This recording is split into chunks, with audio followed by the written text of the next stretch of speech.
I thought he was talking about when Oberyn got his eyes smashed. And Right, I was like, right. Too. Yeah, that was.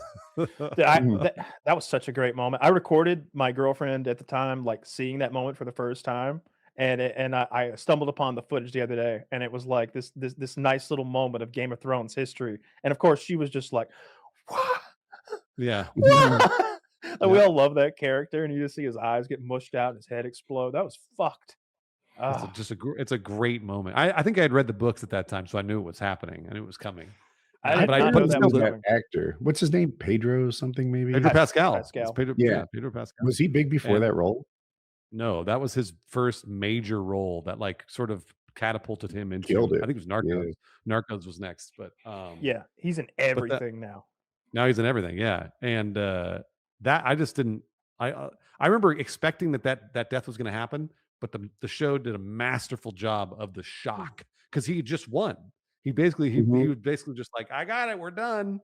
But in my head, I'm always like, I've seen infinite amount of movies and TV shows, and I know all the cliches. So whenever the bad guy is seemingly down, I'm like, double tap. You gotta like confirm the kill. Like you gotta make sure. We gotta mush this guy's head apart and then cut it off before we know for sure. And then let's burn him after just to be damn sure.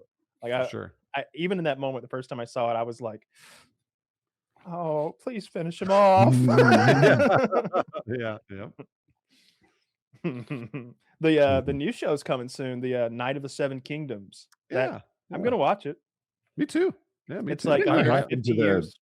What was the sequel to Game of Thrones called? Like House of the Dragon. The prequel House of the as well. Dragon. Yeah, House of the Dragon. It's coming soon. It's this season. It feels like it's it's been 2 years. Am I crazy? No, you're right. Or maybe a year and a half. I think it's coming this year as well. So we're gonna have 2 Game of Thrones expansions. Yeah, at the same time. 2 prequels. They won't fool me again. Not watching. There you go. Yeah, don't watch them. Don't watch them. Yeah. Because they're prequels, you know what's going to happen, so they can't ruin it. Like they're already there. No, they can't ruin it because they already have.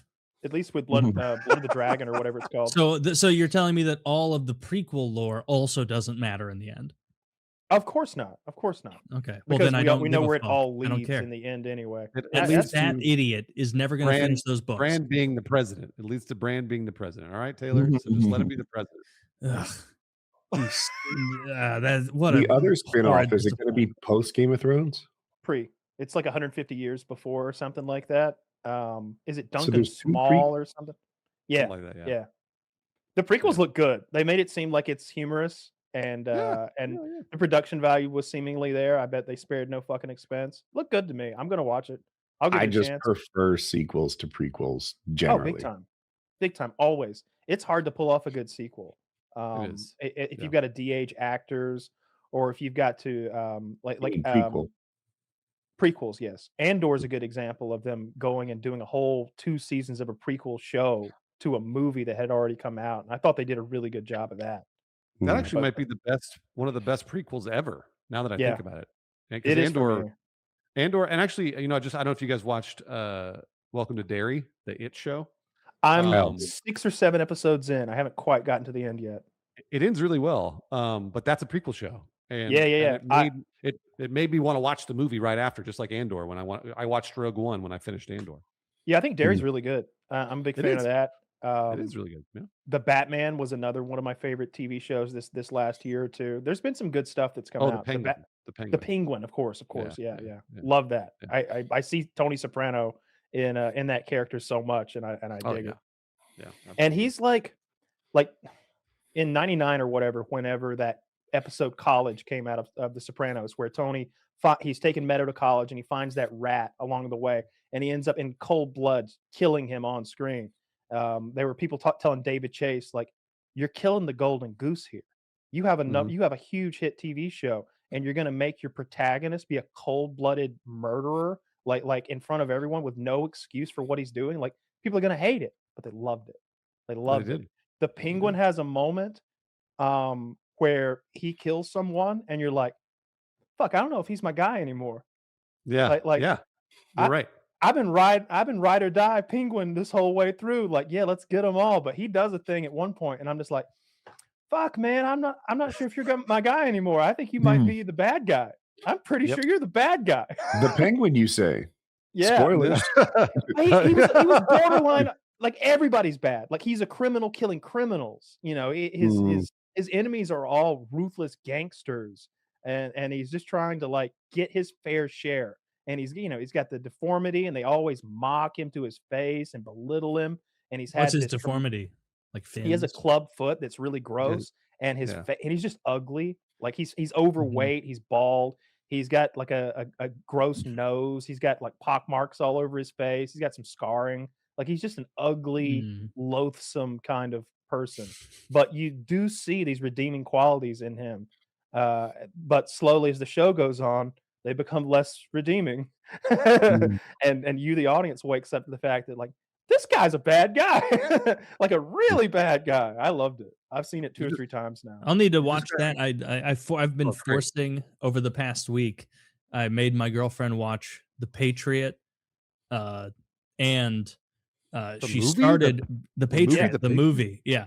The one with the 3-hour Mel Gibson movie? The 3-hour Mel Gibson one. I hadn't seen it in many years, and we were just looking around, and it was a long fucking movie. And I was like, this was 2 nights ago. And I was like, oh yeah, The Patriot. This is a sick movie. It was 11 o'clock at night.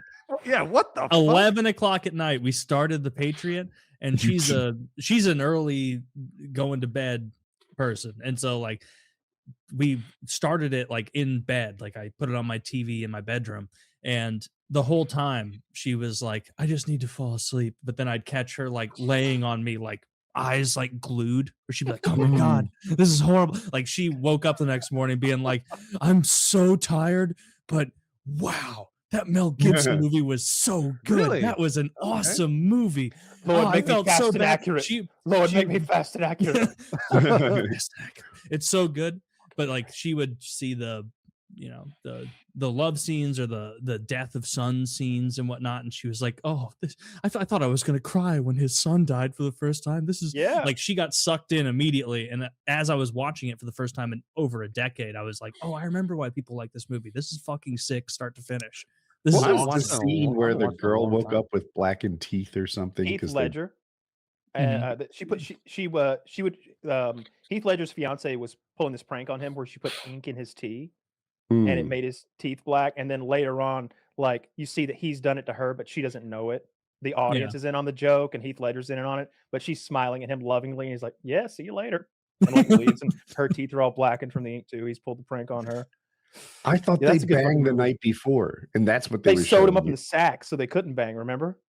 I thought that was ineffective. We have that's interpretations of this scene. Oh no, that's I thought it sounds like Woody. The whole point was that she like blew him or something, right? And then that's why it was his teeth were black. Or something. I thought there was a mouth to mouth. They might have been smooching or something. But my take was that he had he had pulled the prank back on her. Maybe they had been smooching, haven't seen it in a while, but they definitely didn't fuck. He was in that like chastity bag or whatever they had him sewn up. Yeah, it was fabric. 17-year-old Woody would have busted through that shit. Woody, that's 18th century fabric. That shit's made of hemp and canvas. That's like a ship's sails. You couldn't claw your way out of that bag. There's a way. I'd have chewed through like a rat.